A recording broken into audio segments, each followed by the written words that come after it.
Is life really meaningful? And if so, does that mean that God exists? Let's consider.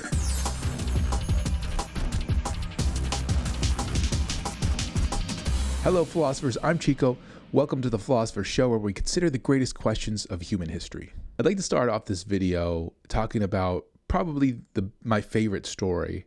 It's about something that a friend of mine did. And this friend that I met back in the Air Force Academy, his name was David Brody, I used to call him. Brody was a great guy that everybody liked. He was friendly and just, just a good dude, and every time you saw him around campus, he was just, Brody, My most vivid memory of him, I still to this day see him right after graduation. We had just graduated and bumped into each other, and he was with his then fiance, future wife, and whom I had never met before that day. And I remember we had this moment, like we saw each other. It was like, dude, we graduated, like we're here, we made it, man. It was really hard. The academy was super hard, so it was sort of like, dude, we survived. We are here. And I remember that feeling of just being on the edge of life and having all of your life ahead of us, like just two knucklehead young 20-year-olds looking forward to all the things that we were going to accomplish. Unfortunately, after that, we went to different pilot training bases, and then afterwards we got different aircraft, so we sort of went different ways. I didn't hear from him again until years later, when I heard through the Air Force news that in an Afghanistan airport, there was an incident where a guy had come through and just started shooting an AK-47 at everybody he could. And the most incredible story, my friend Brody, right, just knucklehead kid, just like the rest of us, got up and charged at this guy and took 8 or 9 bullets. I can't remember exact number, but 8 or 9 bullets that, very easily could have taken out 8 or 9 other people, and was killed in action. And it was the most incredible thing I've ever heard. Knowing the guy, I am just shocked at the courage that he had, the bravery, the selflessness. He sacrificed himself to save other people there, to save friends, service members, even strangers that were at the airport. And you hear a story like that, and you might think to yourself, wow, he did an action that was truly significant, right? He lived a truly meaningful life. But that brings up the question, is life meaningful? There are 3 kind of positions that we can discuss. The first one being a total nihilism.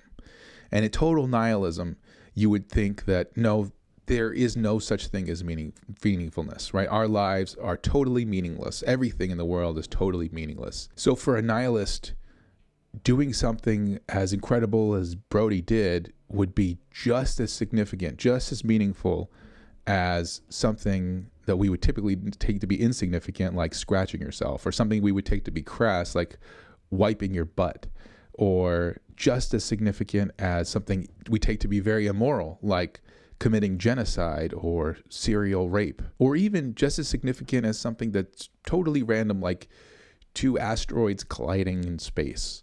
They all are equally significant, which is to say they are meaningless. So the real question you have to ask yourself is everything that happens, do I believe it's really just as meaningless as everything else? Is giving birth just as meaningless as defecating? Is just getting rid of some mass from your body? Is love just as meaningless as indifference? Are the things that we take to be the most meaningful things in our existence totally devoid of meaning in the same way as anything? That's a pretty hard pill to swallow. And I doubt that's actually something that I believed. I was an atheist for, like 5 or 6 years. And I believed that I was a total nihilist. And even at my total nihilism, I don't think I was fully totally nihilistic. I don't think you can survive that way, because you have to, in order to survive, you have to think that your life is in some way meaningful. Otherwise, I don't know. I don't know. You just end up sneaking in meaning here and there, like you just don't realize that you're doing it. So, I mean, I can't speak for everybody, but I'd say likely, I don't really think anybody is a true nihilist. I don't think that anybody can be a true nihilist without going crazy, without literally going insane. A second option is to be a relativist about meaning. You could say that, sure, our lives are meaningful, but they're meaningful just because they're meaningful to us. I make my own meaning, and that's why my life is meaningful. And on this view, meaning is derived fully from our minds, right? There's no outside objective existence to meaningfulness of our lives.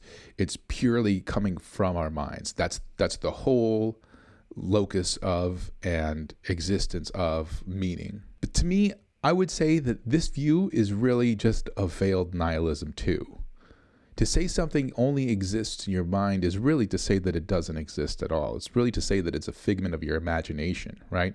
It exists where Harry Potter exists, just in your mind. And really, there's no disagreement with the nihilist. The nihilist doesn't disbelieve that people believe that they have meaningfulness to their lives. That's not what the nihilist says. The nihilist says, sure, you believe that, but you're wrong. There really is no meaningfulness to your life. It's just all in your head, right? That's all the nihilist is saying. And the relativist comes along and just sort of like puts a happy spin on it. Further, I don't think the kind of meaningfulness that we're talking about when we talk about actions like Brody, I don't think relativism is that kind of meaning.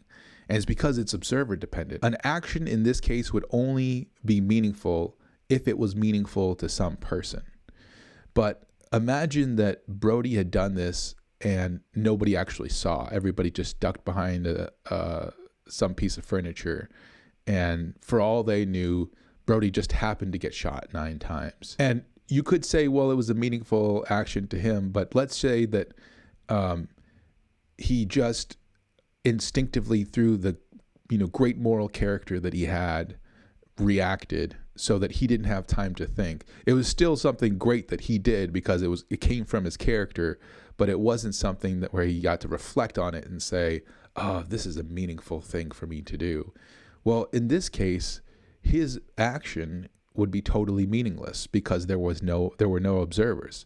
But that doesn't seem like what we mean when we say that this was a meaningful, significant act. If we say that he lived a meaningful life, it doesn't seem like it would matter if people saw it or not. It'd be meaningful just the same. Further, we're changing beings. So if meaning is totally dependent upon the observers or the person who is thinking about the action, then it seems like that meaningful event could very easily just lose its meaning. Like I could change my opinion the next day and all of a sudden it's no longer a meaningful event. Or, when I die, let's say, I mean, I don't know, a couple 100 years from now, probably nobody will remember what he did. And that's not to take away from what he did. That's just to say that's the way history is, like I won't be remembered 100 years from now. So several 100 years from now, even good, really amazing actions like that won't be remembered.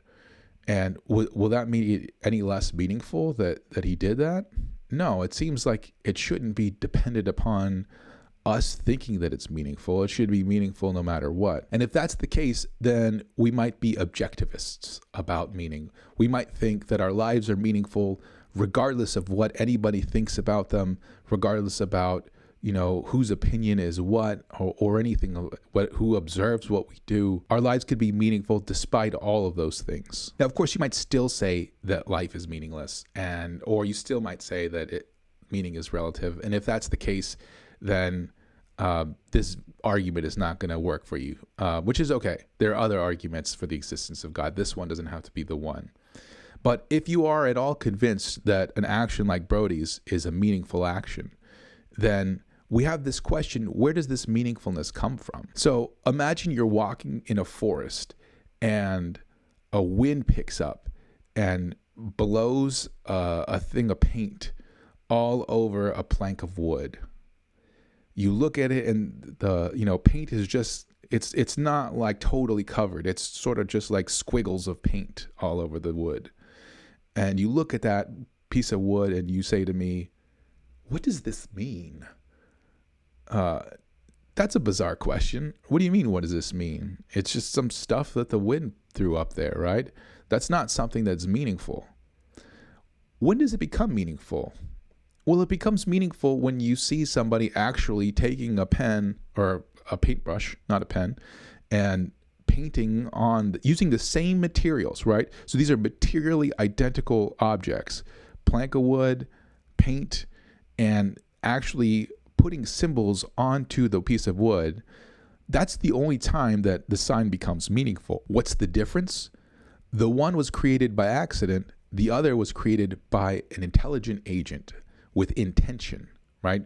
There must be some kind of intentionality in the creation, and intentionality only comes from an intelligent agent. In the same way, if our lives are to have any meaning, it seems like our lives must be created by an intelligent agent with some kind of intention. And of course, that creator would be God. Or you could use the same argument about purposefulness. Imagine we were walking along in a forest and I picked up a rock and I showed it to you and I said, what is its purpose? What do you mean? What is its purpose? Like, well, it's a rock, right? It has no purpose. But now let's say I see a wrench and I pick up a wrench and I say, what is its purpose? Now we have an answer. And why do we have an answer for the one versus the other? Because the wrench was created by an intelligent agent with a purpose. In fact, not only that, but its purpose is determined by the agent. So for example, if I were to tell you, this is a terrible wrench, and you ask me why, and I said, well, it won't make me a sandwich. You'd be like, that's not the purpose of the wrench, right? It's not a bad wrench because it won't make you a sandwich. It's only a bad wrench if it won't tighten bolts. That's the whole point of a wrench. Why is that the whole point of a wrench? Because it was created with that intention, with that purpose in mind. So our lives, if they are to have some kind of purposefulness, then we must have been created by an intelligent agent with that purpose. And even though we could come up with, other purposes, we can say like, your purpose is to be a sandwich maker. Those purposes aren't going to be legitimate purposes any more than the wrench's purpose is to be a sandwich maker, right? The purpose is still going to be whatever God made us to be. So this is the argument from meaningfulness or purpose. Premise 1, objective meaning exists. 2, objective meaning is only possible if we were created by an intelligent creator. 3, therefore, an intelligent creator exists. I think this is an interesting argument because it shows more than just that God exists. It also shows that God is an intelligent agent, and it shows that God is the source of goodness because, if us being good is us achieving our purpose, accomplishing our purpose, then this shows that this starts off with us having purpose and our purpose being from the Creator. So if God is the source of our purpose, then that means he is the arbiter of our goodness, right? He's the one that says, this is what it is to be a good human. So he is the source of our goodness in that way. I also think it's important to note the modus tollens here. So the argument is, if objective meaning exists, then God exists. The opposite would be to say, if you reject the existence of God, then you must also reject the existence of objective meaning. You're going to have to say that life is meaningless. Or you could say that it's subjectively meaningful. But again, like I said, I don't think that's any more different than extreme nihilism. You're just saying that, yeah, meaning exists, but it only exists in my mind. It's not a real thing out there. It's just something that I'm imagining in my head. In any case, that is the argument for the existence of God from meaning. If you have any questions or comments, please hit me up in the comment section. Also, please don't forget to like and subscribe, and I will see you guys in the next video. Adios.